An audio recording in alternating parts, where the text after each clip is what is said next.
दोस्तों राधे राधे। तो देखिए दोस्तों, मैं आज मेरा बर्थडे था और नई साल भी थी, तो मैं देखिए आज आ गई हूँ दुर्गा मैया के दर्शन करने के लिए। देखिए बजरंग बली के दर्शन किए मैंने।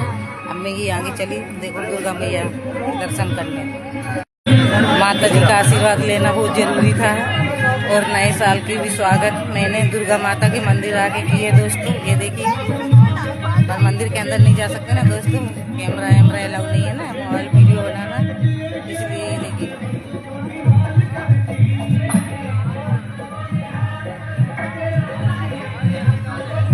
देखिए दोस्तों, मैं आप लोग को नए साल में दुर्गा माता के दर्शन करवा रही हूँ। ये देखिए,